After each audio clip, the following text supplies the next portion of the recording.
Welcome to சுபாஷினிஸ் kitchen. வாங்க இன்னைக்கு Malay kulfi எப்படி செய்யலாம்னு சொல்லிட்டு பார்க்கலாம். வீட்டில் இருக்கிற இன்கிரீடியன்ஸ் வச்சு ஈஸியாக செய்யலாம். வாங்க வீடியோக்குள்ளே போகலாம். பால் இந்த மாதிரி அடுப்பில் வச்சு நம்ம ஃபஸ்ட்டு நல்லா சுண்ட காய்ச்சிக்கலாம். இது காயட்டும். பாருங்கள், பொங்கி வருது. நல்லா சுண்டட்டோன்னு வெயிட் பண்ணுவோம். இப்போ பாருங்கள், பால் நல்லா சுண்டி வந்திருக்கு. ஆக்சுவலி நான் வீட்டில் பசும்பால் வாங்குகிறேன், அதுதான் எடுத்திருக்கேன். நீங்கள் எந்த பால் வேணாலும் எடுத்துக்கலாம். இது வந்து 1.5 லிட்டர் இருக்குது. இந்த பாருங்கள் எவ்வளோ திக்காக வந்திருக்குன்னு சொல்லிட்டு. இந்த ஸ்டேஜில் நான் சர்க்கரை ஆட் பண்ணுறேன்.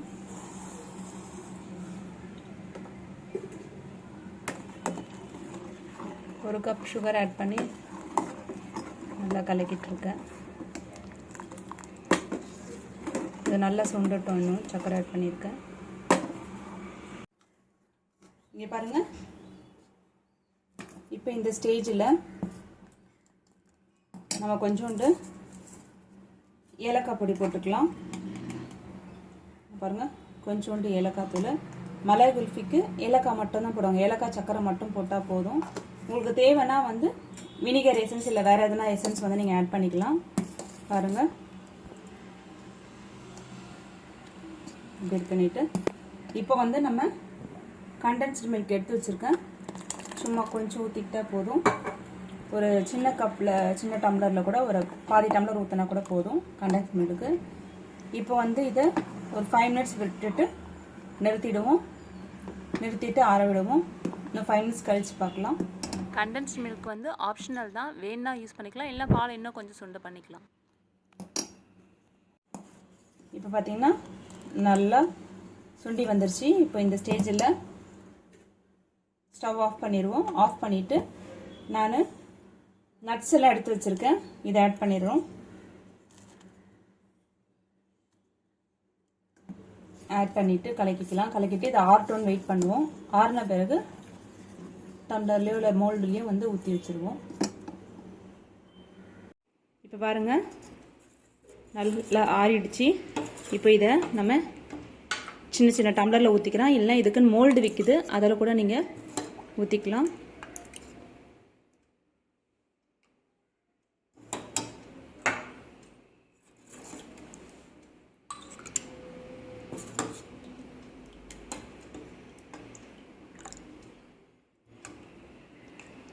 இந்த மாதிரி ஊற்றி வச்சுட்டு, இந்த மாதிரி எடுத்து வச்சுட்டு, அலுமினியம் ஃபாயில் இருந்தால் இப்படி வந்துட்டு நம்ம பண்ணிடலாம்.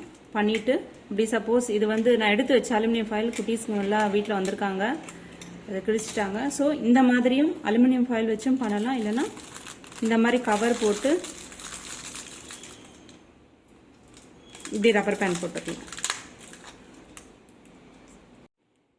இந்த மாதிரி கவர் போட்டுட்டு ரப்பர் பேண்ட் போட்டு இது சின்ன ஓட்டை போட்டுக்கலாம். போட்டுட்டு இந்த மாதிரி ஸ்டிக்கை வந்து இதில் வந்து இன்சர்ட் பண்ணிடலாம். அதே மாதிரி இன்னொன்றும் பண்ணிடலாம். இப்போ பாருங்கள், இன்னொன்றும் போட்டுட்டு சின்ன வந்து ஓட்டை போட்டுருங்க. ஓட்டை போட்டுட்டு ஐஸ்கிரீம் ஸ்டிக்கை வச்சு நம்ம இன்சர்ட் பண்ணிடலாம். ஓகேங்களா? இந்த மாதிரி எத்தனை கப் வேணுமோ நம்ம எடுத்து ஊற்றி பண்ணிடலாம். மோல்டும் இதுக்கு தனியாக விற்கிது, நீங்கள் அதை கூட யூஸ் பண்ணிக்கலாம். இந்த மாதிரி கவர் போடுறதுனால போல், இல்லை அலுமினியம் ஃபாயில் எடுத்து போட்டிங்கன்னா அதுவே கிரிப்பாக பிடிச்சிக்கும். ரப்பர் பேண்ட் போடணுன்னு அவசியம் கிடையாது. இந்த மாதிரி பண்ணி இதை வந்து ஃப்ரீசரில் ஸ்டோர் பண்ணிடலாம். ஃப்ரீசரில் ஸ்டோர் பண்ணியாச்சு. 8 ஹவர்ஸ் கழித்து பார்ப்போம். இப்போ பாருங்கள், ஃப்ரீசர்லேருந்து எடுத்தாச்சு. 8 ஹவர்ஸ்க்கு அப்புறம்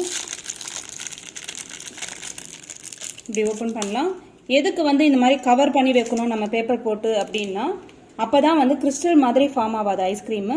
இப்போ இந்த மாதிரி எடுத்துகிட்டு இதை வந்து தண்ணியில் வச்சுருவோம். தண்ணியில் வச்சுட்டு இப்படி ஒரு லைட்டாக ஒரு ட்விஸ்ட் பண்ணி எடுத்தோன்னா போதும். பாருங்கள், சூப்பரான மலாய் குல்ஃபி ரெடி.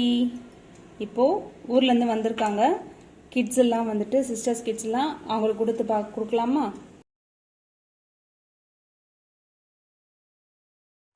எப்படி இருக்கு?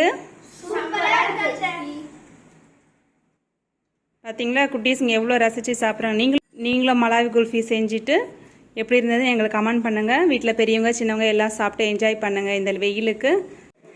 கண்டிப்பாக வீடியோ பார்த்துட்டு எப்படி இருந்ததுன்னு சொல்லிட்டு எனக்கு லைக் பண்ணுங்கள், கமெண்ட் பண்ணுங்கள், சப்ஸ்கிரைபும் பண்ணிடுங்க. தேங்க்யூ.